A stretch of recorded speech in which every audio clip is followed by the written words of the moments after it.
In the tapestry of life, where every thread holds a story, America in Black and White emerges as a haven for the voices echoing through the heart of our communities. In this podcast, we wade through the rivers of our collective experiences, celebrating the vibrant hues of change brought forth by the whispers of hope and the roars of action. It's more than just a conversation. It's a journey into the heart of our society, illuminated by the light of those daring to dream and do. Join us, and let your voice be the melody that guides us toward a dawn where every color finds its place in the masterpiece of our shared destiny. Together, let's paint a future brimming with the positives that dwell in our minds and the actions that shape our world. Good evening, family. Welcome to a milestone episode of America in Black and White. Tonight, we celebrate episode 100 of season 4, Statement to Storytelling, Truth-Telling, and the Brilliance of Black Leadership Across the Nation. And for this historic moment, we're joined by a man who embodies energy, excellence, and elevation. James Brown Jr. is a speaker, coach, facilitator, MC, voice or talent, and founder of the Yes Summit. He is a man who wears many hats, literally more than 40, but figuratively even more. His voice commands attention, his presence ignites engagement, and his message inspires transformation. From being an all-American track star to becoming an award-winning national sales executive, James has mastered the art of performing when the lights come on. Today, he channels that same championship mindset into helping organizations strengthen culture, improve communication, and build teams that thrive in what he calls the exchange zone, the place where connection, excellence, and accountability meet. His work empowers youth and adults, challenges leaders to rethink how they show up, and reminds us that every person we encounter is a customer deserving of respect, value, and humanity. Tonight, we honor his journey, his voice, his impact, and the legacy he continues to build. This is episode 100. This is America in Black and White, and this is James Brown Jr. Hello, sir. Hello, sir. How are you? I am just excellent. Thanks for being here. Thank you for having me. And before we go too much further, let me first say congratulations on making it to 4 seasons and this milestone of an episode being 100. Not many get that far in the program. So congratulations to you, your tribe, your village, your partners, your supporters, your network, and everybody who has something to do with making this great show stay alive for so long. I definitely appreciate that. Is there anything you'd like to say to the audience before we get into the show? I'm just excited to be here. I hope something is said or done that will impact somebody. I know it's going to help me. We just hope it helps somebody else. I'm excited to be here. You are a tremendous asset to the community. What you're doing with American Black and White it stands on its own. And so that's why it's still lasting, and that's why we're still here. And I'm just honored and privileged to be a guest on your platform with your audience. Well, thank you. And as we get into the show, I want to thank each and every individual that's on and watching right now, including all of our supporters that are here always. As we start our show, I want to thank you for being here. So, James, I want to start with, the part that I like to do where I like to get the audience the opportunity to get to know more about, James before James became James, who he is right now. And can you tell us what early experiences shaped your confidence and communication style? It's actually funny. I was telling somebody, and I didn't realize this. So now I'm a professional paid speaker. And I was telling them that I've been a paid speaker for a long time. Growing up in church, we had to do Easter speeches. Okay. And I knew my Easter speech. I knew it well. And every time I got ready to give it, I would start crying. And so the pastor would take me to the back, give me $1 or a silver dollar, $1 or $2 bill, and say, now go give the speech. So I say that's what built me in being able to be a paid speaker. I've been getting paid to speak for a long time. But what built my confidence? It's still something that we work on, that we work towards. It's everything that we've done, everything that we do leads to another. Being a speaker was not anything that was on my radar, and maybe we'll get to the history of it then. But now, when you get audience feedback, when you get people who've heard you before, when you know your content and understand that it's not about you, that it's about them, that's what gives me the umph to keep going. Understanding that nerves, as I train people on speaking, that everybody I know who gives a speech is nervous. But we don't. Go ahead. I'm sorry. Forgive me. No, okay. But I was going to say that we don't sound like we think we sound. And so once we get past that and understand that, that ought to help us be able to deliver the message that we've been prepared to deliver. Well, just here in the comments, I just want to say this special hello. We're having, let me put it on the screen for you. This person is from Dublin, Ireland, and they're saying hello. Well, hello from Dublin, Ireland. Thank you, Rockburn 3985. How did growing up in your community influence your leadership journey? Well, growing up in the community, I grew up in a time when the community was the community. When you had family around, the neighbors had permission to discipline you. You would see strong men, strong women, and then you saw some things that, okay, I do want to do this, I don't want to do that. And so you put yourself in position with the guidance of the village, of the tribe. I'm big on community to help steer you and put you in position to be successful. You don't get everything that you wanted when you wanted it. You had to work for things. You had to do chores. You had to get up. Even if you had nothing to do, you had to learn how to clean the house. My mom said, I want to teach you everything that you need to do so you can live on your own. And so I was able to cook, clean, iron, wash, and I mean really clean. They had to do the yard and the flower bed and all of that kind of stuff. And it creates a work ethic in you and a sense of responsibility. And then when you see other people doing it, when you see responsible adults getting up, going to work, getting up, making up the bed, getting up, going, and then you see other people, on your way to places who are just kind of sitting around. And so you realize, in life that I think when we learn lessons, we learn some things to do and then some things on what not to do. And seeing those people, kind of helped evolve. And to me, leadership is an ever evolving skill. It's something that I'm always learning, trying to read, picking up. Yes, I like this. I don't like that. This works for me. This doesn't work for me. And being able to adapt and to adjust and then put it into action. Well, as we talk about, when you mentioned about the community and how the community could raise and discipline the children, I know that, as times evolve, and things are supposed to get better. But I gotta say, I don't think that part of life evolved as it should, because I think now it's kind of like there's too much leniency. And so when I say that, I mean, I hope this don't come off wrong, but I mean, I think the structure and discipline in households are so necessary. Yes. And so as we try to inspire and motivate this younger generation, it's one of those where it seems like it's a lot of work.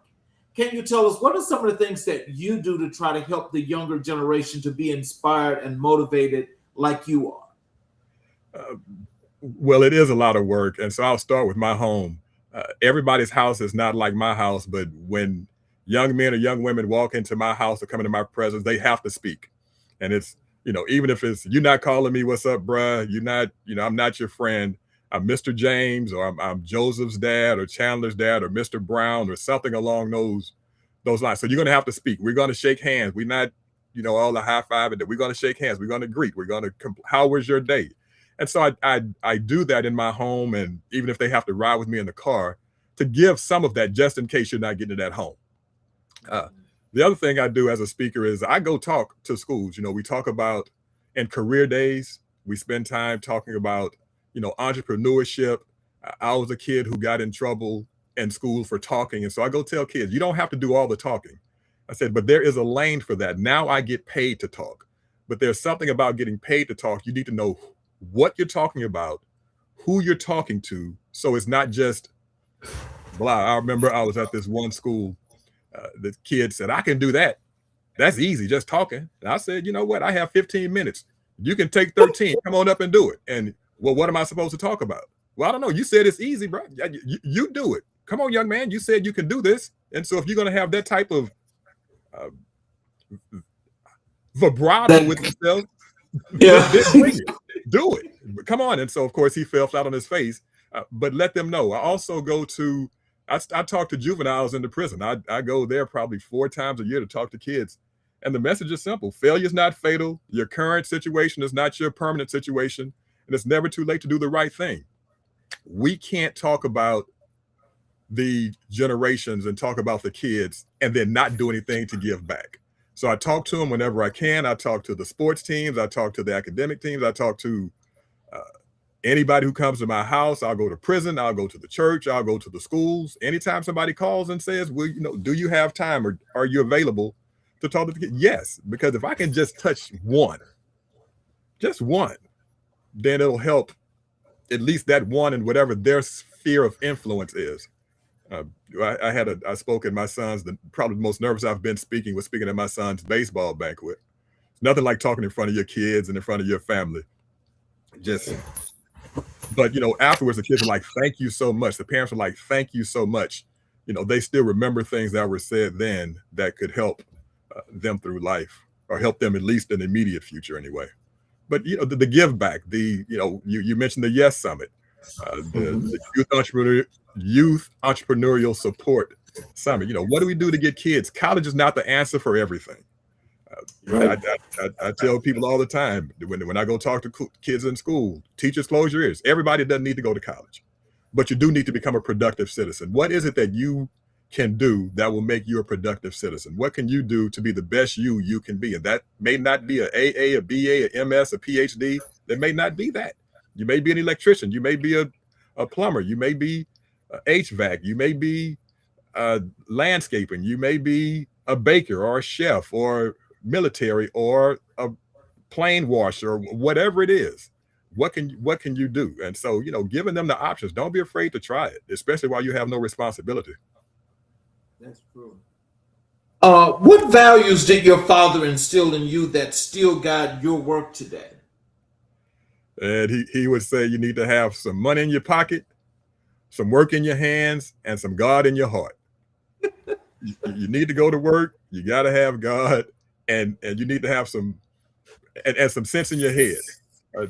Those were things that he instilled, but he also instilled respect everybody you're around, especially your elders. Give people the benefit of the doubt. Trust the process. Put in the work. Do what one of his phrase was, once you've done all you can do, that's all you can do. But make sure you did all you can do. Trust the rest. He's a great guy. Yeah. When did you first realize you had a gift for speaking? Speaking found me. I had been in hospitality for, at the time, probably 22 or so years. And, you kind of feel that glass ceiling, kind of what's next. What happened is I was taking my kids to school, and I was taking Joseph, and I said, hey, man, go be great. Go be all you're supposed to be. And the way the mirror worked, it happened to be pointing at me, but I'm looking at the rearview mirror in him. And I'm asking myself, are you doing all you're supposed to do? Are you being everything you're supposed to be? And I was emceeing this event in downtown Houston. And after the event, the speaker of the event came up to me and said, young man, I don't know who you are. I don't know what you do. You need to be on stage. I'm a professional speaker. I've spoken all over the world. And that may be the best introduction I've ever had. Your ability to control the room, your understanding how to read the room, your voice control, you're supposed to be on stage. While he's talking to me, my phone vibrates, and it's a text message from a friend named Monica. And Monica's a meeting planner who hires speakers. And she said, JB, we need to get together and talk about you being a speaker. I think you have something. And so Rob Pennington, who has since passed, he was the very first one to say something. While he's talking, Monica, who's a dear friend of mine right now, said, you need to do it. And so I met with him, had coffee, talked about speaking. I met with Monica, talked about what she looked for, started talking to speakers I had met across my breadth of work, took some workshops, read some books, and jumped into it. Oh, wow. So Yeah. you just have that innate gift when it comes to just speaking and being around people. I guess it is a gift. Because it's not anything I sought out. I cried giving Easter speeches. Well, that's always what happens in the beginning. But yeah, I guess it is a gift that, and I'm not afraid to use it. It's still a lot of work, a lot of reading, a lot of preparation, a lot of research. But yeah, I guess so. I guess it is. So how did athletics shape your discipline and mindset? So I started off playing basketball, which was my favorite sport, but I was better at track, thanks to the basketball coach and track coach having a meeting. But in athletics, there's some things that you have to do. You have to know how to compete. You have to go to practice. You have to know how to be coached. You have to know how to get along with people because you have teammates, and you take all of that and put it into a pot, and it comes up with this that shaped me. I get along with people. I understand people, love people, like to put people in position to be successful. I like to listen to people. As I told you about Dr. Pennington, who told me about speaking, in Monica, I'll listen. I take coaching. I take advice. I take instruction. I take criticism. I take it. And then when the lights come on, it's time to execute everything that you've prepared for. And so, people want to just show up and you haven't prepared and you wonder what happened. Well, athletics taught you that if you prepare properly, you can execute. Some things you can control, some things you can't control. You win some, you lose some. It's what do we do to get up and keep going? And so I've taken all of that and applied it. It's been part of my DNA, part of the who I am for a very, very, very, very, very long time. So how did being an All-American track star teach you about pressure and performance?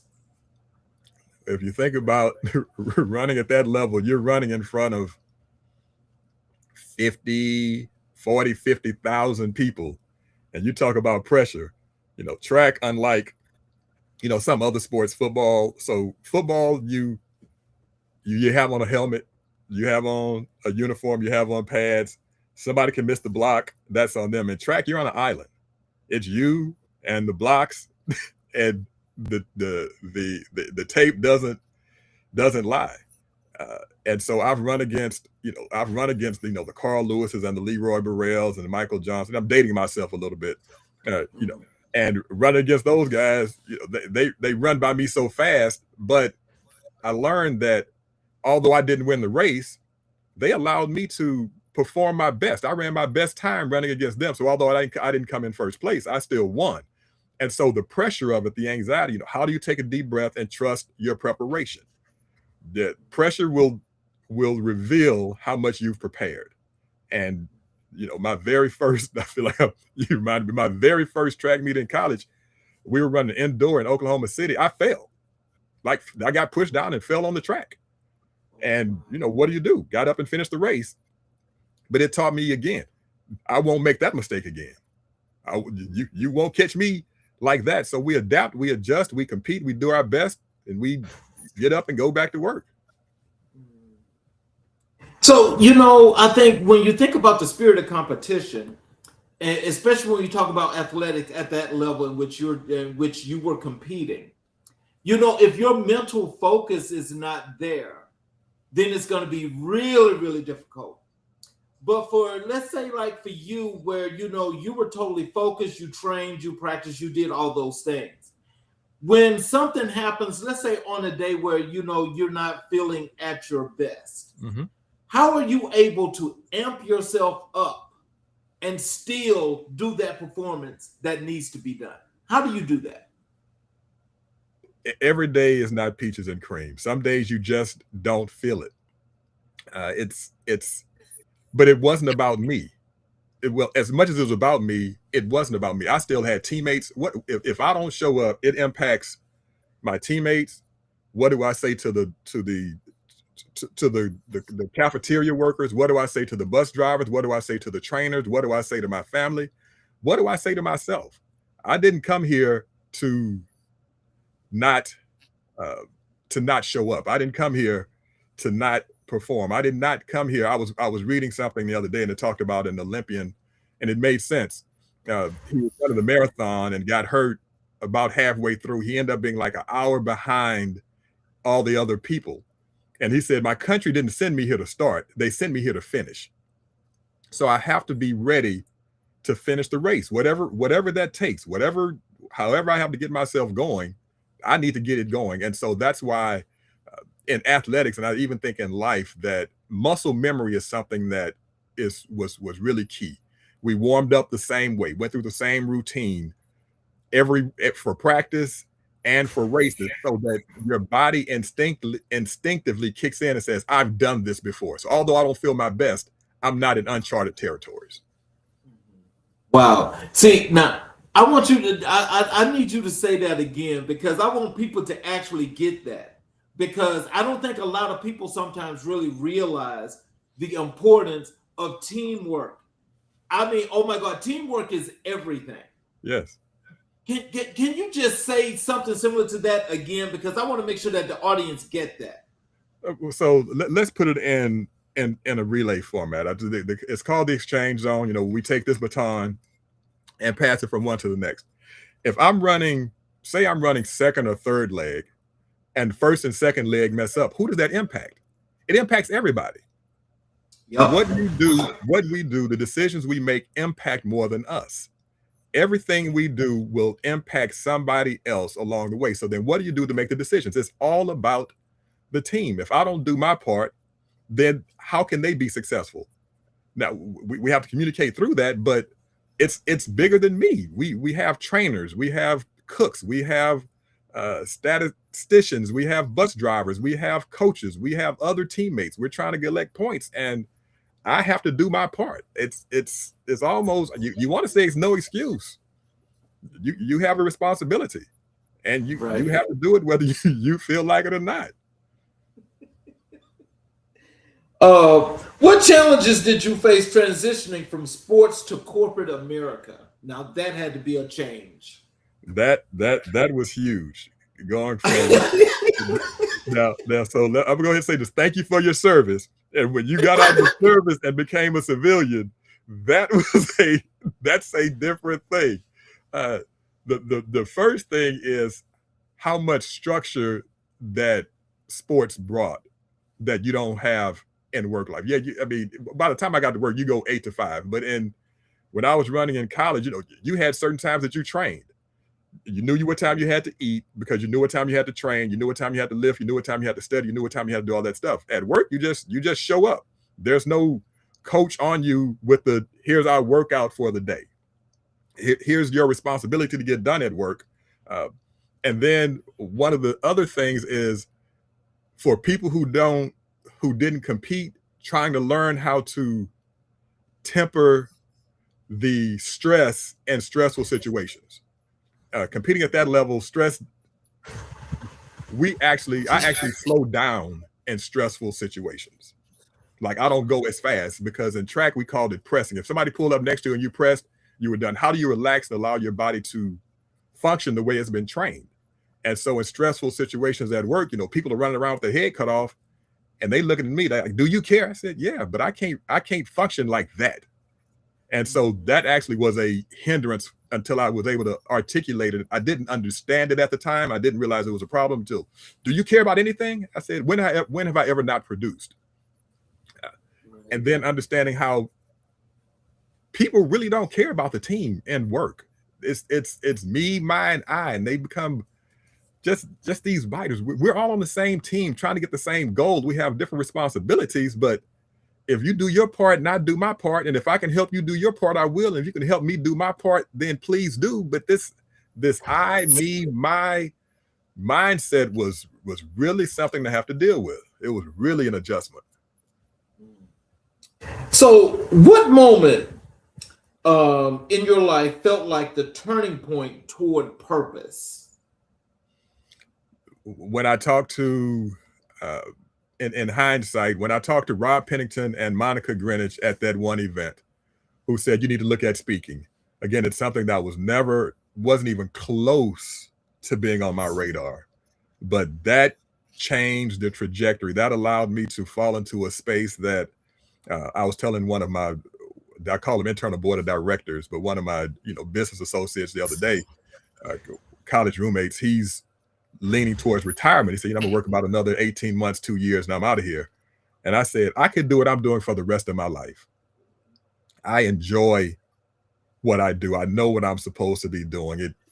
I don't, as much as it's a business, I have to remember to get paid to do it because that's how much I enjoy it. So that moment, them seeing something in me that I didn't see in myself, that allowed me then to go find out what it is that I was supposed to be doing.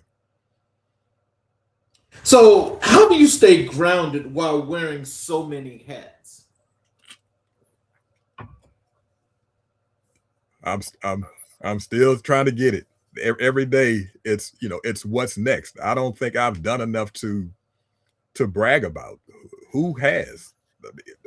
And I know people who do, and that's probably part of it. I know people who brag on themselves and brag on what they've done, especially in this social media era. That I know where you live. I know what you're posting is not an actual picture of reality. You're making it up, and so that helps. But I still have a wife who keeps me grounded. I have kids who are in school, so there's just so much more to do. I have big goals and big dreams. I'm not even close to it. So, and I think I was reading something yesterday. It talks about we're never satisfied because we keep raising the bar. And I realized that as I look back, I keep raising the bar. Whenever I get to a certain level, the bar raises. One of the sports I enjoy is golf. And just like track, you can't ever be perfect. There's always room to do more. There's always room to do better. You always left shots out. You always left something there. And I don't think I have anything not to be grounded about. I'm blessed, and I'm not shading anything. I'm blessed and I'm fortunate and I'm thankful, but I got a long way to go before I can not be grounded. I don't think there's anything wrong with being insatiable unless you get to be so egotistical. And when you get to be egotistical, then that's just, oh my God, that's just, I don't know, that's bad medicine. Yeah. So yeah. When you mention, how you have your wife and your family that keeps you grounded. When you look around or you sit down sometimes and let's say you just look out and you're just resting and relaxing at some point, do you ever just think about what this is doing for you, to have this opportunity to have great people around you like that to keep you in that area? I do. I do. And it's a beautiful thing. Everybody doesn't have it. I know people, I've talked to people who struggle, and the things they struggle with family wise, I don't have those. I can't, I can have sympathy with them, but I can't join into the pity party. I am very blessed. I've been married. If I make it to September, it'll be 26 years. And the audience, don't start feeling some type of way. If you ask my wife how long we've been married, she'll say, and I quote, if we make it to September, it'll be 26 years. We've been doing that since year one. That's just our thing. But we don't have any any major issues or anything. And I am so thankful and appreciative and blessed and fortunate. And I do think about, if I didn't have her, I don't know if I would be where I am now. I just think she's supportive. She pushes when I need to. She cooks when she needs to. And she knows, hey, what are you doing? Or you're doing too much. let's sit down, or like, when's your next trip? When's your next event? What are you doing? When you releasing the podcast? Where are you on the book? Where's the content? So she's part of that internal board of directors, that circle that I have that is key and vital to who and why I am where I am. So what does legacy mean to you? Man, the older I get, and so we can just, but I'm 54. So to some people that's old. My kids think I'm old. My dad is 79. I'm still a baby. So I'm in that sandwich phase, but it means a lot. What do I do to make a difference? I told my pastor not long ago, I said, can you preach my funeral so I can hear what you have to say? Because I just want to know. But I've thought about it. My one of my buddies was talking about, he wants to have his funeral while he's alive. But what have I done to leave an impact on the world? Legacy to me is bigger than money. Now I don't want to leave my kids broke, even though my dad told me he wants his last check to bounce. But but what do I do to prepare you or anybody? What do I do? Did I make a difference in your life at all? Did I do anything to make your life easier? Did I do anything to be an asset? Or because I try not to just take, but I want to give, and I want to leave it where you're talking about me when I'm not around, and in a good way. not here go that joker again, but in a positive way. So that's what legacy is for me. It's about, what are you saying in rooms that I'm not in, and when I die, and I know I'm going to die at some point, what is being said, what is left behind that I made a contribution to society. So talk a little bit about your work as a speaker. So first of all, I know you said that you were approached about speaking. Yeah. And so when you were approached about speaking, and that's from these two profound people that were in your life, can you tell us that when they approached you, how did it get to the point that you got to be a professional at speaking? It definitely took some time. And so I spent the 20 whatever years in the hospitality industry, and I did, majority of that was in sales, business development. And so when I met with Dr. Rob over coffee, he said, what do you do? Told him I did sales. He said, then talk about sales. That never really sat with me, because I don't like the idea of being in sales. I don't like sales people. I don't like that, except everything we do is sales. But he said, essentially, what do you know then that you didn't, what do you know now that you didn't know then? And let's come up with 3 things. And he wrote this whole thing out. And I called one of my mentors, LaDonna, and I said, hey, LaDonna, what do you think about me speaking? And she said, oh my gosh, your ability to build relationships. And I was like, that's it. I'm not in sales. I like relationships. I like enterprise sales, longer term, building relationships, and then the transactions will come. And so I started working on that. And I had taken some work. Crystal Washington, who's one of my sheroes, she's a CSP Hall of Fame, all the credentials as a speaker. She is somebody I had spoken to about it. Simon Bailey's another one. I had talked to Judy Holler. I talked to several people about speaking, but just about the business of speaking. And I was at a work. So I started talking about this idea of rewarding relationships. So how do we develop these relationships? And relationships can help sales, customer service, employee retention, all of that kind of stuff. And I was at this National Speakers Association workshop, and I was having lunch with Glenn Guyton, who's another speaker, mentor, colleague of mine. And somehow track came up, and he said, you ran track? I said, yeah. He said, what, middle school, high school? I said, no, man, I was high school, college, All-American, World Championship trial, qualifier, blah, blah, blah. He was like, what? He said, I've been knowing you for 3 or 4 years, and you never talk about track. I said, well, I mean, everybody's All-American. And he was like, he put his fork down. I can still see him now. He said, fool, it's 8 billion people in the world. Everybody is not All-American. Figure out a way to put that in, that's what people want to hear. I said, okay. So after lunch, the session we went to was about people hire speakers to solve problems. What problems do you solve? And so they just kept asking, and I'm like, you know what? I really hate disconnection. When bad customer service is disconnecting with the customer. When we miss sales, oftentimes is disconnection. When we lose employees, is disconnection. I say it's just like if you drop the baton. And I'm like, holy cow, that's it. Everything happens in the exchange zone. Hence, that's where the batons came out. And so I I went to GoDaddy, the exchange zone, the way I spell it, THEXCHANGE zone was available, bought the website. And then from there, just started building it out and flushing it out and talking to people and talking through it. And then it came to be. And then you figure out if you're in business, one of my friends said, if you're in business and you're not making money, you just have a hobby.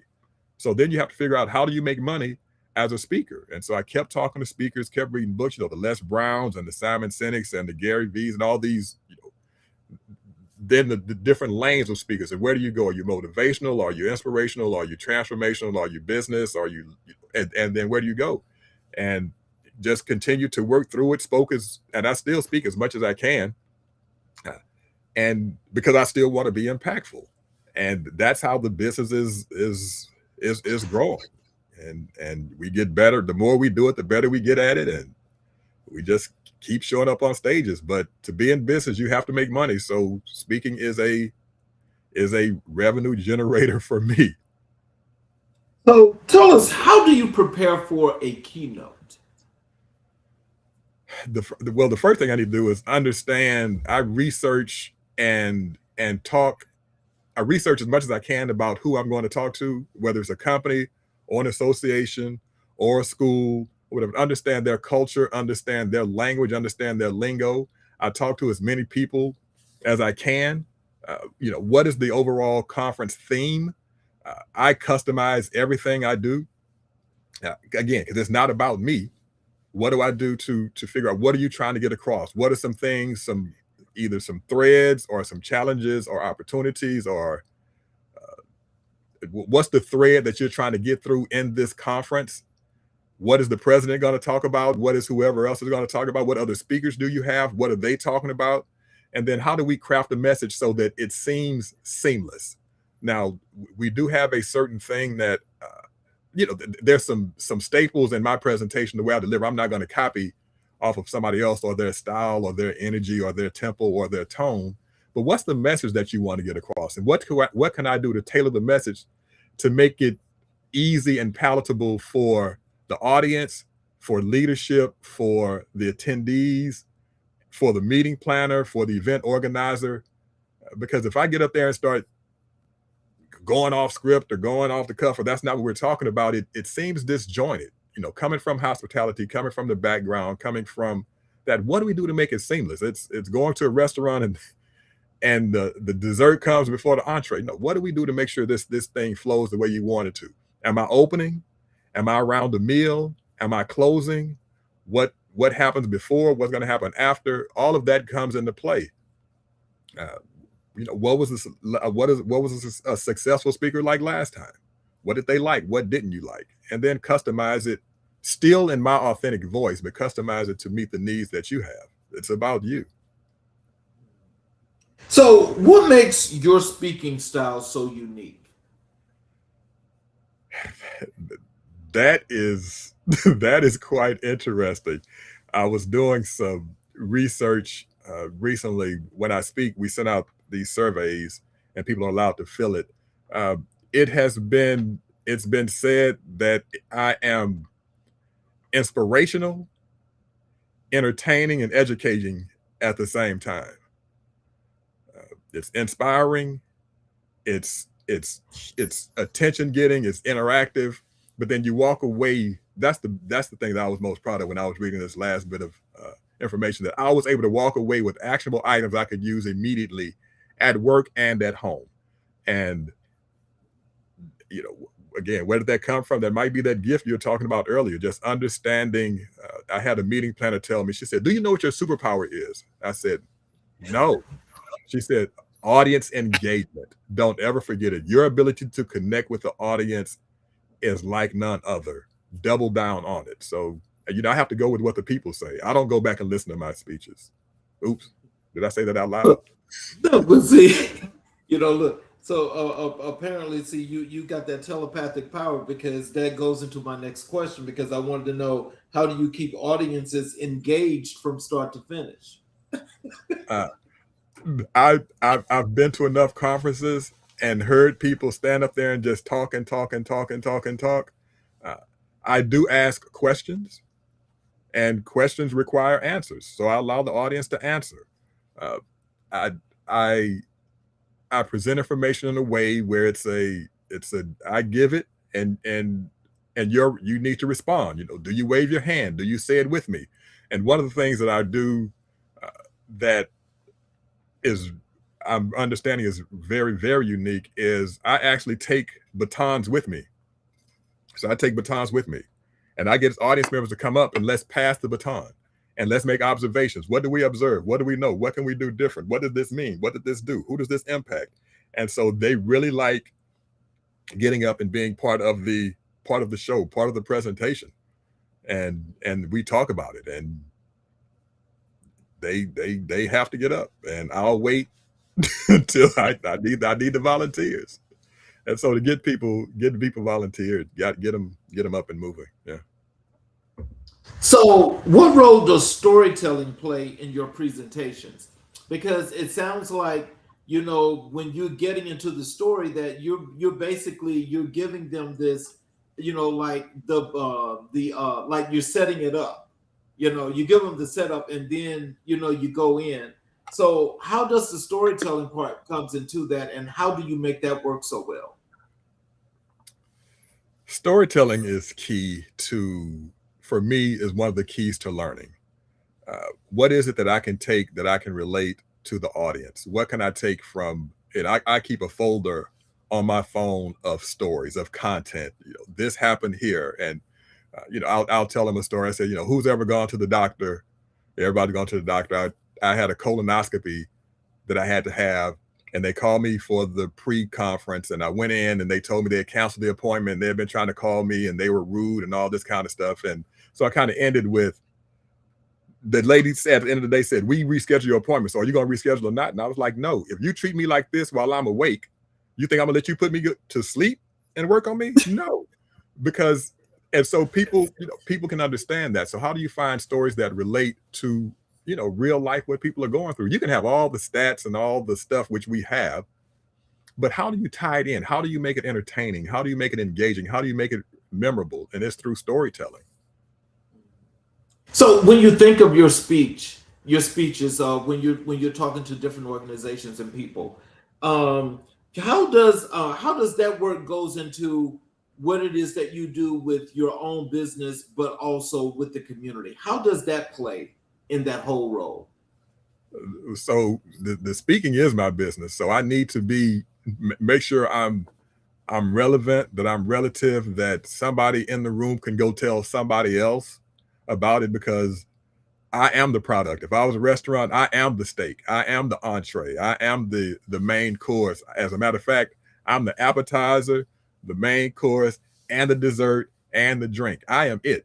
So how do I make sure that I am uh, authentic, that my materials line up with who I really am, that they get the experience that they think they're going to get when I show up? How do I remain consistent? How do I remain relevant? How do I remain uh, personal? How do I remain easy to work with? Because all of that ties together.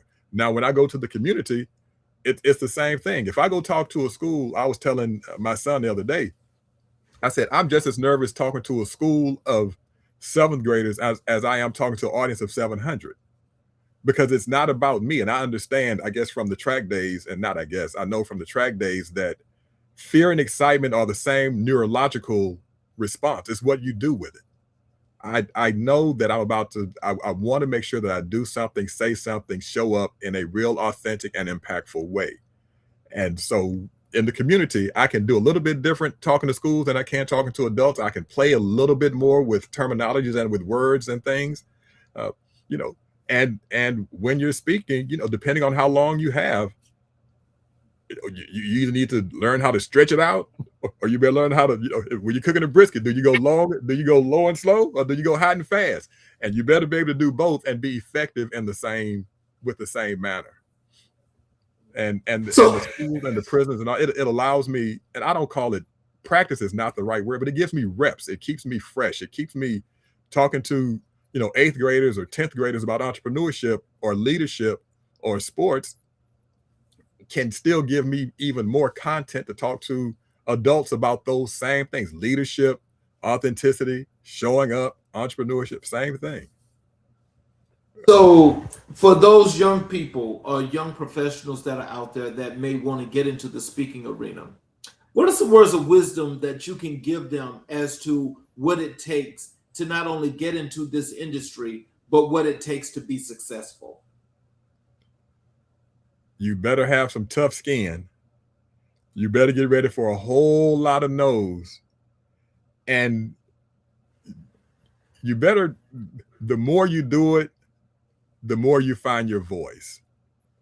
You can't be E.T. It's only one E.T. You can't be Les Brown. It's only one Les Brown.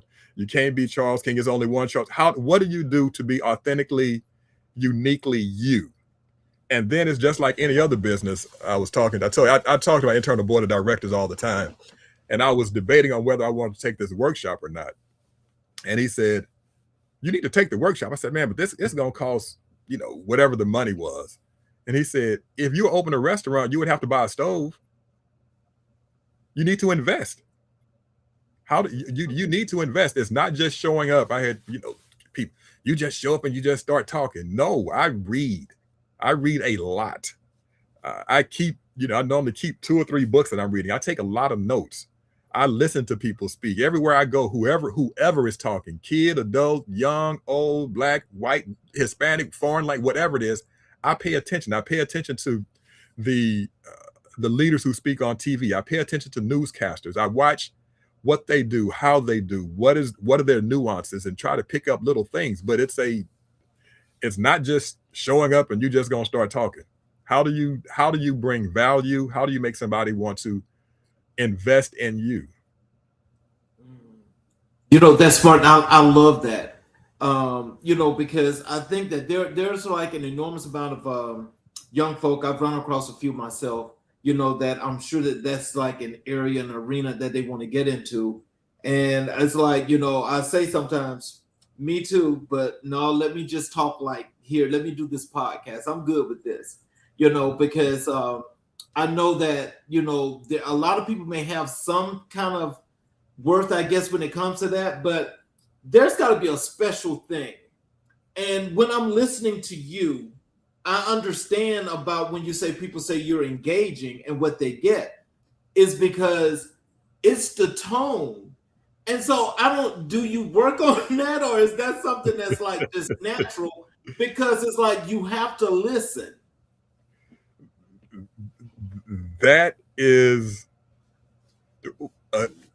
key. Listening. For you to do this podcast and to have 100 episodes, you have to listen to people to keep the audience and to keep your guests engaged. We're going on 50 minutes now. You have to listen, and then you regurgitate and you ask questions and lead up questions and follow up questions. My voice is literally, my voice is just my voice. It's God-given, the tone of it. But do I work on pacing? Yes. Do I work on speed? Yes. Am I working on trying to slow down? Yes. And I play with that. I play with the volume. I play with the influx. Stanford did a study years ago that talked about communication. And it said 55% of communication is in body language. So the first thing, what do I look like? Do I look like I want to be here? Because if I came on here and said, "Man, I'm excited to be here. This is a great podcast," what does that say? So then if my body language says something, then that goes through my voice. I keep a mirror on my desk so I can look at myself when I'm typing, when I'm on the phone, that I make sure I'm looking like I want to look. And then I play with the tone. People are afraid of silence. Silence doesn't bother me. If you don't know what to say, stop, think, spit it out. And then I like to smile. I mean, when I smile, you smile, I smile, and I mean, it's enough bad stuff going on in the world. It's enough negativity. I was at the gym the other day, and this guy was like, "Man, every time I see you, you smiling." Okay. I mean, what do you what do you want me to do? Life must be great. I said, man, I'm struggling. I'm broke. I don't know how the bill's gonna get paid. My kids crazy. But what you want me to come in here and just be grumpy old man? No, man. So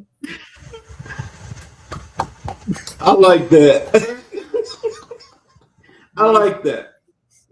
And see, that in itself, that interjects a whole positive image and a whole positive influence right there. Right.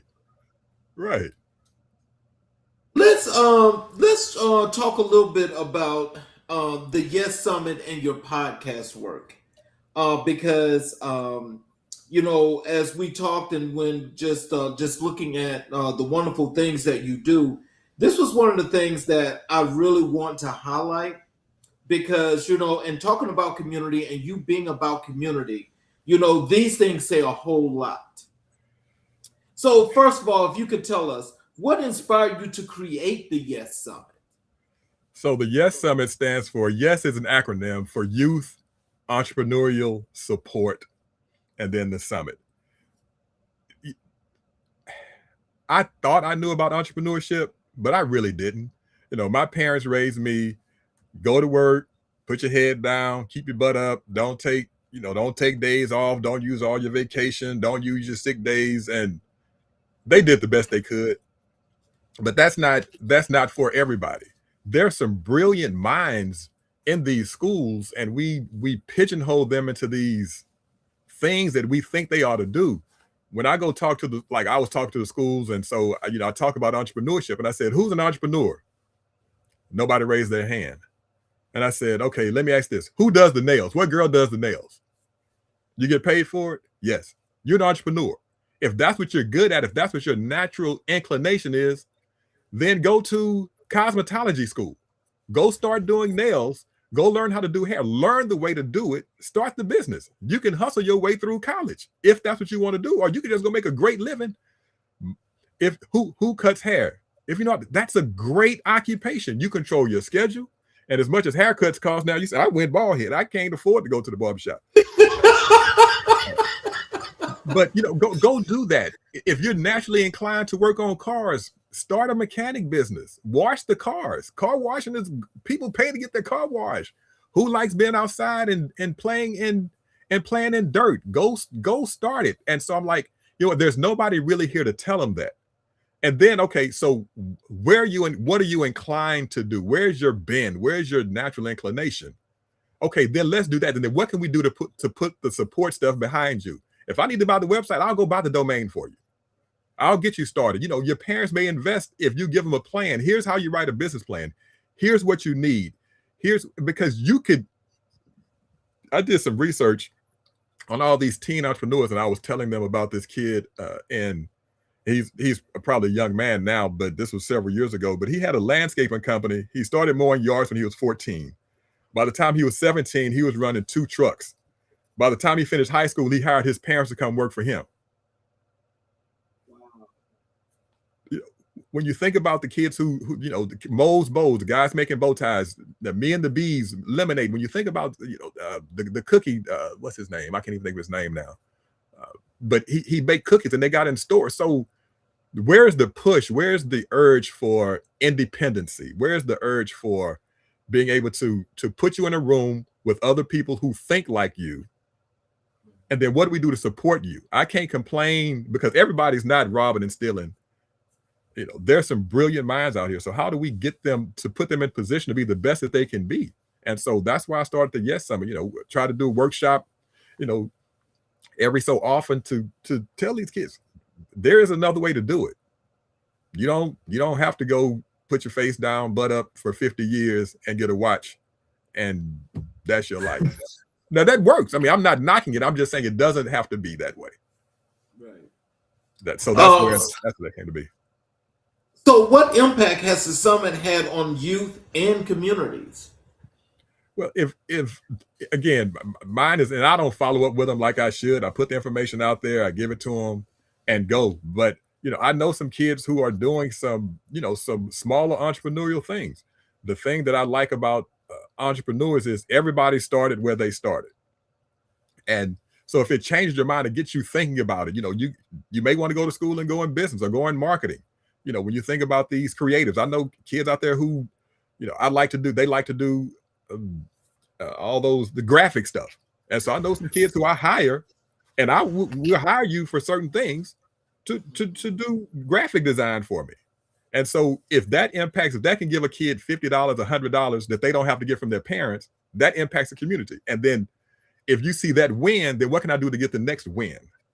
And what can I do to get the next win? And what can I do to get the next? And how do I build it? So that's how I think it impacts the community. So what topics do you explore on the Exchange Zone podcast? So the Exchange Zone podcast is really interesting how that came to be. Somebody had been talking to me about podcasts for years, and I was like, I don't want to do a podcast. It's too many people like Mr. King out there doing podcasts. I don't need to do it. And I was in the gym one day, and this guy, he said, do you do a podcast? And I said, no. He said, we talk all the time. You really ought to consider doing it. He said, it's not that difficult. You need to do this and this. And I said, wait, I have a whole file on the podcast. I know how to, I have the technical side of it. I just don't want to do the work. He said, so you too lazy to hit record. Is that what you're telling me? And I said, I came to the gym to lift weights. I didn't come here to deal with you on what I need to be doing in my life. But again, somebody else who saw something, who said something. And so what do I do with that? I end up waking up at 3 a.m. and I'm like, okay. And it hit me. I said, well, I'm a former athlete and I know former athletes. And athletes, by and large, especially from mainstream America, get bad reputations. This whole shut up and dribble, or just shut up and play ball, or just shut up and run. But it's too many athletes who are running companies. There's too many athletes who are doing some amazing things that people don't talk about because they think they're just athletes. They're dumb jocks. And I said, well, I'm going to do the Exchange Zone podcast. And it's a bridge between sports and life. So I talked to former collegiate, world-class, and professional athletes about lessons they learned competing that they use in life. The question you asked me earlier about what transferred from sports to the workplace, we have about a 30-minute conversation about that, and then we put it out there. So I don't have 100 episodes yet. I'm coming at you. I don't have 100. I've released 12. I'm up to 12, and I got a can full. But people don't the work you do for this. People don't understand. He just show up and just start talking. No, man, you have to research. You have to listen. You have to block time. You have to have the right equipment. You have to sound good, look good. And for you even, it's changed since you first started. That backdrop wasn't what it was when you were doing this at first. Exactly. Different backdrop. You had headphones, and so again, when you do it, how do you do it? How do you get into it? How do you migrate? How do you become good at what you do? But then you want to make it impactful. And then people go, "Oh, you got a podcast, you blowing up." I don't even look at the numbers on the podcast. I should, but I don't do it for that. I do it to give former athletes an avenue to talk. It gives me something to talk about. It gives me lessons, and it also gives me content because I can take those stories and then I can use them when I'm talking. Well, you're absolutely right, though. A lot of people don't know how much it goes into doing a production because that work is so much and it's so meticulous. But, also, I think that's where the guest comes in when we talk about the teamwork, because when you got that team, hey, we working together. Hey, that's what this is. That's but right. I gotta say, where can we find the Exchange Zone podcast? The Exchange Zone podcast, we're on YouTube. It's James Brown, The Exchange Zone, and then at one of the tabs, the playlist is the podcast. Or if you just put in the Exchange Zone podcast, Spotify, Apple. And also on Apple Podcasts. Yeah. The Exchange Zone podcast. THEXCHANGEZONE. Okay. Yeah. So how do you choose your guest for your show? it's a whole nother, just like you. So when I did the podcast, when I first started, when I thought about the podcast that night when I woke up after leaving the gym and getting my butt kicked at the gym about what I should be doing with my life that I wasn't doing, I started thinking about, once I said I want to talk to former athletes, so I just started making a list of all my teammates, all my former teammates.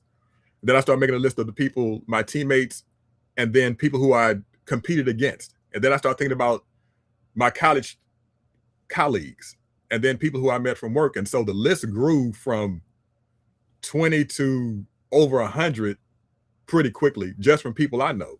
And then I'll ask people, who is it that you think would be a good guest on the show?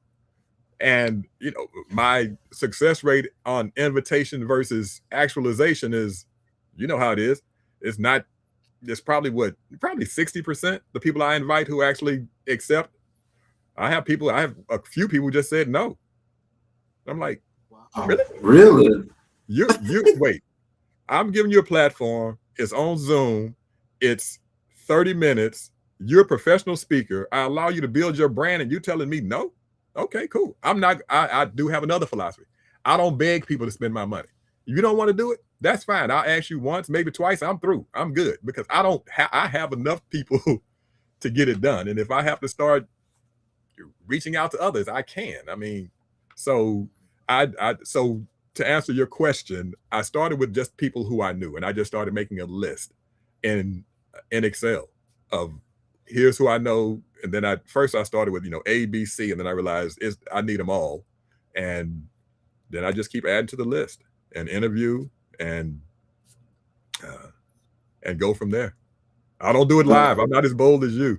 I don't go live with mine. I record it and then release it later. See, but you know what? I will say this, and I don't want to be like the guy in the gym, but I think if you went live, though, I think you would really change a lot of things. I really do. And I think it's you, though, and because I mean that makes a difference. See, here you go. Every time somebody tells me something, it ends up adding something else to my workflow. I'll look into it. I'll talk to you offline about the live experience. So what conversations have had the biggest impact on you?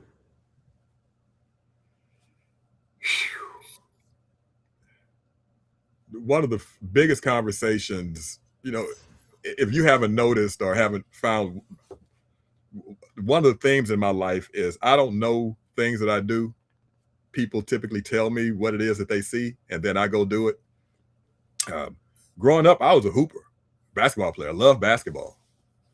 I enjoyed basketball. And when I was in high school, my junior year of high school, my boy Mike was like, hey, man, come run track. I said, man, I'm not running track. This is in the late 80s.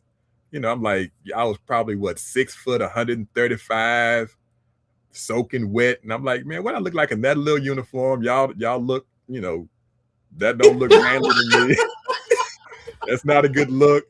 And he said, man, listen, all the girls out here, Jay, just come on, man. And so I was like, do I run track or do I go to off-season basketball? I'm like, you know what, man, forget that. I'll go run track. I'll sit out there and kick it at the track meet all day and whole court. I'm talking about whole court. I went out my cooler, and after my first year of running track, I ended up being all district, made it to regionals. And the track coach and basketball coach, Coach Curley and Coach Carlisle, called me into a meeting one day after track season, but before school was out, and said, James, so what do y'all want? They said, you're good at basketball, but if you concentrate on track, you can write your ticket. I said, write a ticket where? I said, you can get a scholarship. I said, oh, okay, whatever. I'm 17. I know everything. So I go home, and my dad, hey, how was school? And I said, it was fine. I said, man, Coach Curley, Coach Carlisle called me this meeting talking about I'm good at basketball. If I run track, I can write a ticket. He said, write a ticket like scholarship? I said, yeah. He said, where are your basketball shoes? I said, they right there. He gets up out the chair, goes to my bag, get the basketball shoes, put them in the trash, and said, your basketball days are over. So that conversation got me to a full track scholarship. And then the other one was the speaking thing. How do you, the conversation with Monica and and Dr. Rob that day, got me into just putting that speaking in the atmosphere, putting it out there. And then there are other conversations, that I have now. I have people now who call and say, or send a text message, hey, you're doing a good job. Keep going. Don't give up. In this space, man, it can be very lonely and very tiring and very, it feels like it feels like you're going up the hill and all you see is the top. And sometimes I don't take a look back at where I came from. I'm looking at where am I trying to get to. And so, those types of conversations, I enjoy business conversations. I enjoy pouring into people. And I'm getting to the point now where I allow them to pour back. But those two conversations are, to answer your question, were really ones that were pivotal, getting me to the track and then getting me into this full lane of entrepreneurship. So how do you use your platform to elevate community voices?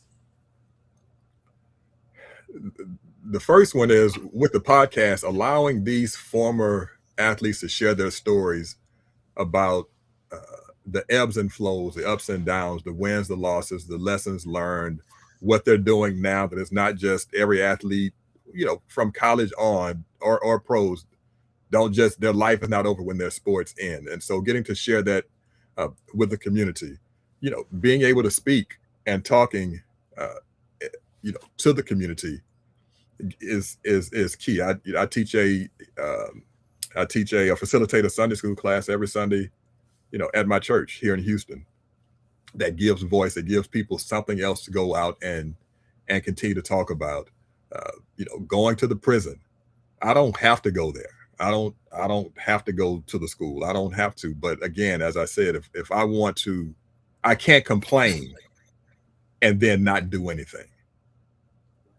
And so those ways are, are giving back. I go to all the sporting events. My kids are involved in sports, and whatever they do, I go to it. And I encourage that way. Tell the kids, I'm not afraid to tell them, look, hey, you're too good to act like that. You're too good to be that lazy. Hey, you're doing the best you can. Keep grinding, keep working. And I'm also not afraid to tell them, everybody's not going to go to college to play sports. Now, I don't care what your mama says. Everybody's not going to make it. That's not everybody's lane. But what do you do to be a productive citizen? What do you do to learn the lessons here that you use in the classroom? What are you doing with your grades? You say you want to be recruited, but your grades bad. You're not going to go anywhere. And so those things that, I don't stamp it on IG that I went to talk to the school or I went to talk to the kids in prison. That's not my MO. That's not how I operate. But the impact that I have on my community with those around me, I've had parents call, hey, can you come over? I need you to talk to the June bug. I need you to talk to Johnny. I need you to talk to Jimmy. I need you to talk to Felicia. I need you to, can you come talk to my little league team? I just need 7 minutes. Can you tell them something? Yeah, absolutely. My schedule permits. Yes, absolutely. So what do you hope listeners take away from your podcast? From my podcast, I want them to be encouraged that, and hopefully get some type of nuggets, because most of the athletes have talked about work ethic, perseverance, overcoming obstacles, the stick-to-itiveness, and then there's an end at some point. But that's the same thing in life. How do we have work ethic? How do we persevere? How do we come over obstacles? And how do we know when it's the end?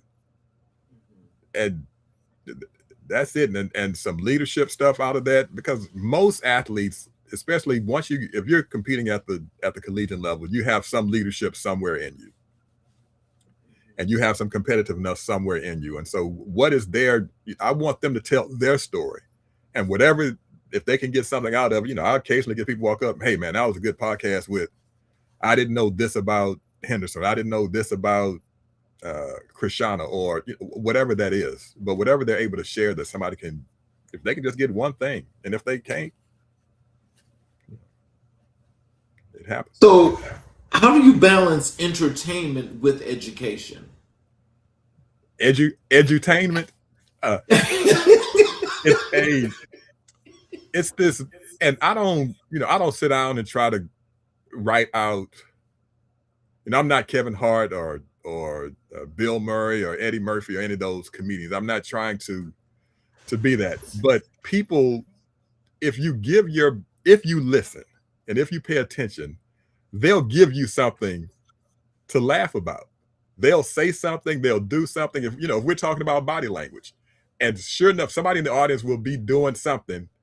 And I know that's not absolute, but if I can say, just like I said, see, body language is 55% of communication, and y'all see him right there, he don't even want to be here. And then the people start laughing. But it's important to know how you look. Sometimes I do certain, I've gotten better about controlling my face. And sometimes I'll do stuff on purpose. But it's you don't want to, not you. I don't ever want to just be a talking head. I don't want to just be up there and this is all about me and I'm going to say what I have to say the way I want to say it. It has nothing to do with you. How do I get the audience engaged? How do I get them involved? How do I get them to go with me on this journey through the exchange zone? And it can be humorous. I had people, I didn't know you were that funny. I wasn't trying to be. It's just real life. So, what future plans do you have for your podcast? I just want to keep. I want to get to 100 episodes. I want to get like Mr. King. I want to get to 100 episodes and see where it goes from there. The podcast for me, I don't have any real plans for it because I didn't plan for it. I want to be consistent. I post twice a month. I want to keep, I'm going to keep posting twice a month. I have a friend who, you see, this is why you have to be careful with your friends. I have a friend who's a former football player at West Point, a neighbor. I've been knowing him for a long time. I invited him on the podcast. You know what he told me? I don't want to record it. I want to do it on the fancy couch with the fancy microphones. And so I'm telling my wife, who's a former collegiate athlete, and she said, well, I want that too. I'm not going to get on. I'm like, how you not going to support me? So one of the things I'm working on now is doing a live, a recorded in-person version of the podcast and just see what happens. I'm doing it and we'll see where it goes. If it goes viral, tremendous. If it helps too, fine. I enjoy the conversations because I've had enough of them just over coffee that I know that they're good. And again, if it just helps somebody, I'll go back and listen to the podcast to get nuggets from the people who've shared things on there, or to get stories, or to get content. So I'll keep pushing. I'm just gonna keep pushing, keep producing, keep putting them out there. Yes. So, what legacy do you want the Yes Summit to leave?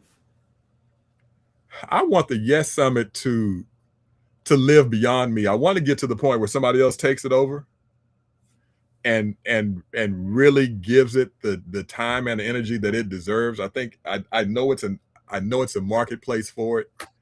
I have not taken the bandwidth to give it all that it needs.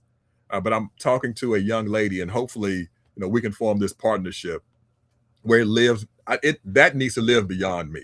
I'm not the product in the Yes Summit. The Yes Summit, the kids who come through are the product. That's bigger than James Brown. That's beyond me. I need that to go and grow and go nationwide and be part, because every community could use it.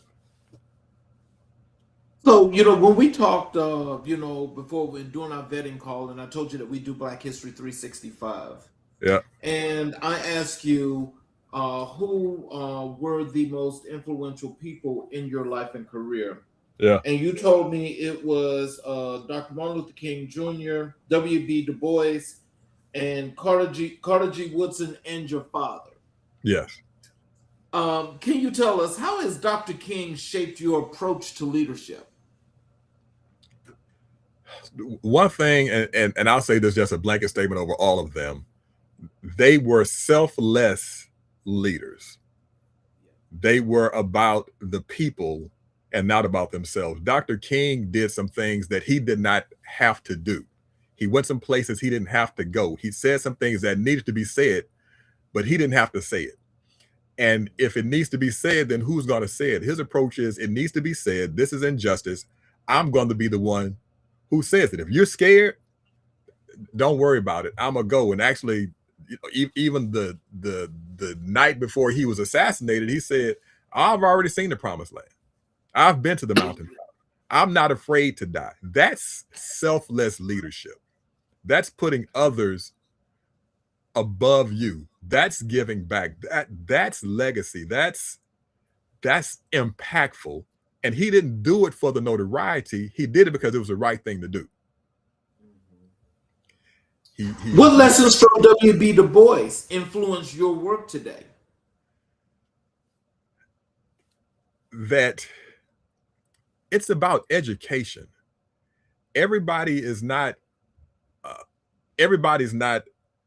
Harvard worthy. You know, he was what, the first, second PhD from Harvard, first to get his PhD from Harvard.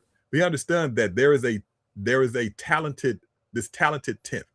Everybody's not equal, and I'm not afraid to separate those who are super smart from those who are okay smart. Nothing wrong with being okay smart, but don't, and this is where we do, and I have to struggle. You don't have to dumb yourself down to fit in. If you're part of the elite, go be elite. Go read, go write, go speak, go use whatever. If you see something that's not right, he was one of the founders of the NAACP. Yes. Go be educated.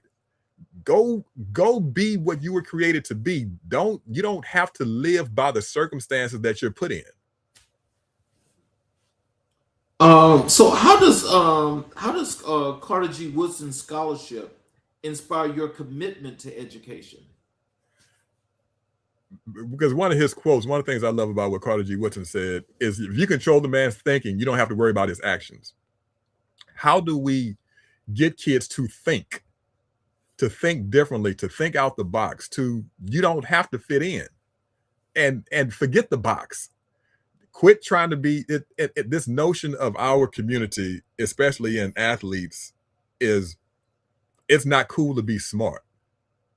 Why not? Why can't you be, right now what's going on, and I don't want to go down this soapbox, but it is apropos for right here. What's going on with Jaylen Brown in the NBA is a disgrace. Jaylen Brown plays for the Boston Celtics.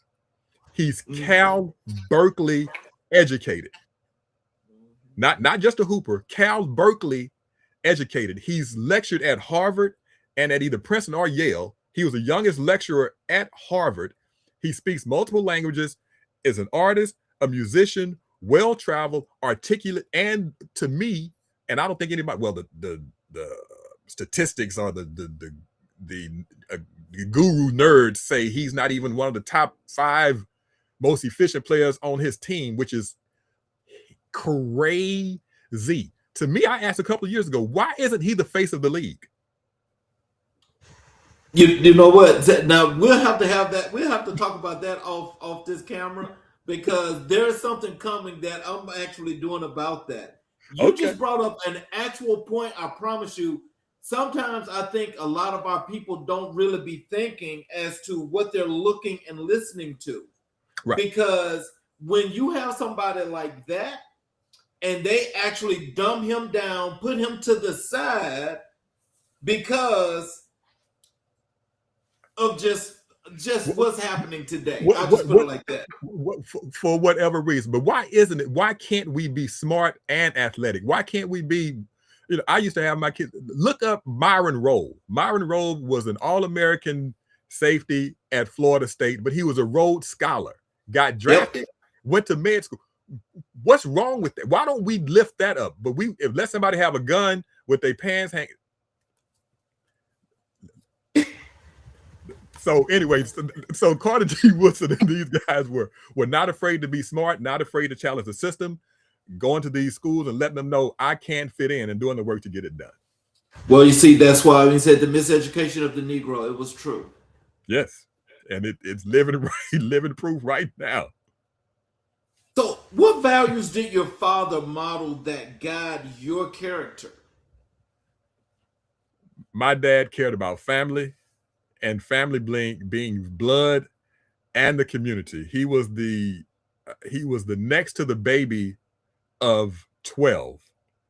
He was the first to go to college. My grandfather didn't get past third grade. My grandfather was a sharecropper.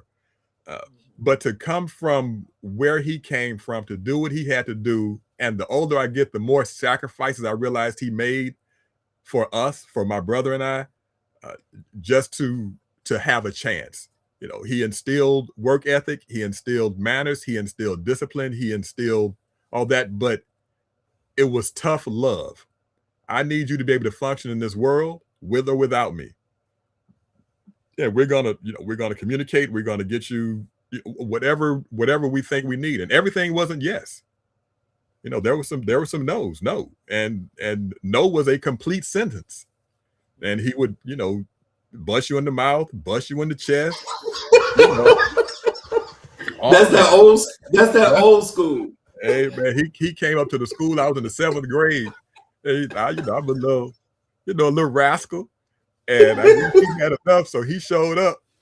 And I was doing my thing, and I looked out the window, and he just sitting there looking. Mr. King, listen. Hey, if you want to be a clown, I'm gonna be the ringmaster, and we're gonna do it right here, right now. Okay, so, that's that old school. It worked for me. Okay. So when you think about these 4 men, how do they collectively shape your worldview? They all were well studied. And I mean, in terms of reading and understanding, they all were selfless. They all happened to be, and I didn't realize this until I was, preparing for the show, but they all were great orators. Yes. I mean, just magnificent in terms of speech. And to speak like that, you have to know what you're talking about, which means you were well read. And they wrote, and they're writers, and they weren't afraid to stand up for what they thought was right. And they didn't think it was right because the media said it was right. They thought it was right based on their own convictions and the work that they had done and prepared to do the things they needed to do to be the leaders. And it wasn't for the show. A lot of these leaders now we have are for the show. It's clickbait. Yep. It's what can I do to get eyes on me? No, this is right, whether anybody says it or not, whether anybody sees it or not. And this is what I'm going to stand on. My dad was put in jail at 16 years old because a woman of another persuasion was walking down the sidewalk and she told him to move inward and he wouldn't move. And so they took him to jail at 16 because he said it just wasn't right what she was doing. I wasn't doing it to go to jail. That just happened to be the repercussions for me doing what I felt was right. And so these men were manly men who stood up for what they believed and weren't afraid to back down. But they were also educated and studied and well-read. What does Black excellence mean to you? That as a community, how do we come together to support each other? How do we reinvest in each other? But then individually, how do you become excellent and not perfect? Because there's a difference between perfection and excellence. How do you become excellent at what you were created to do? We all have a purpose. What is it going to take for you to find it? Everybody's purpose is not to be 42-inch verticals playing basketball or 4.240s playing football. But what is that's in you that you need to work towards? They call it our microwave generation, where everything comes fast. Nobody wants to wait. Excellence takes time. Usain Bolt said it took me 4 years to run 9 seconds. It took me 20 years to get overnight success. We have to be patient. We have to be willing to work. We need to collaborate. And yes, we can collaborate and compete. That's another thing I love about the podcast. It talks about how we can be we can fight all day long, and at the end of the day, we're gonna hug and go have dinner. Be But family. how do I support you? How do you support me? How can we build this community? We say we're as strong as our weakest link. How do we actually literally make that? We need to communicate. We need to get along better. We need to be able to share. We need to be able to express. We need to be able to ask. We need to be able to support monetarily, tangibly, physically, emotionally. Show up, go vote, go vote. Please educate, vote, go to jury duty. Don't skip jury duty. And if you skip jury duty, don't complain. But Yes. how do we get there? That's my 2 cents. So how do you incorporate Black history into your coaching and speaking? I am Black history. I am Black present. And the examples I use quotes from a lot of Black figures, just because they're so poignant and they're so appropriate, they're so relevant. And so, although I may not stand on stage and say this is a Black history speech, unless it is a Black history speech, which I have done before, and I incorporate the things that I do into that. But when you look at me and the spaces that we're in, I've been in places where, as a matter of fact, 2 weeks ago, I was in Colorado Springs, Colorado, and I'm speaking to a group of about 100 people. There are 3 Black people in the room, me and 2 other attendees. When I talk to friends about building the business, those who want to have real conversations, especially like when George Floyd was going on, because that's kind of going away now. That's old news. But one of the conversations I had with one of my counterculture friends was, I said, I'm intentional about what my website looks like. I have to make a conscious decision. Do I want my face on it or do I not? You don't have to worry about that. And so we have those conversations when we need to have them. I have to show up. I have to represent. I need to be as articulate as I can be, as authentic as I can be. But me standing up, that and where I was in Colorado Springs, that's not the first time I've been in rooms where it's been less than 1% of the audience and me. So, in your opinion, what responsibility do Black leaders have today? Man, you talk about disintegration. Black leaders need to represent the Black community. Now, everybody's not a leader, and everybody out front does not necessarily mean you're leading or representing me. But this idea of what's best for the greater good, and the people, the Black people have a responsibility in this. What can we do to not have this crab in the, they said, if you want a crab to stay in the bucket, put him there by itself. And well, if you want a crab to get out the bucket, put him in there by itself. If you want a crab to stay in the bucket, put a bunch in there. They'll make sure nobody gets out. Exactly. How do we come together and find a cause? Because we don't have to agree on everything, but we need to agree on some things. And have the leaders come and talk and said, what do you need? What do you want? Or you just come around when it's time to get elected?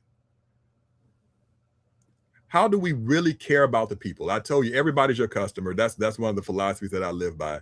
How do we make sure that as leaders, the constituents are their customers, and as constituents, the leaders are our customers? How do we support each other? It's give and take. How do we make sure that we get this baton across the finish line without dropping it? Because we've been bobbling it far too long.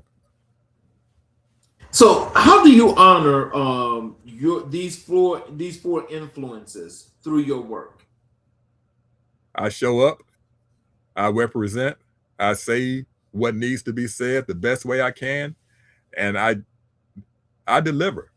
I show up and I deliver. I do what I've been asked to do what I've been called to do what I've been assigned to do what I get paid to do, but I show up and I represent and I'm prepared. So, final question. What message do you want future generations to carry forward?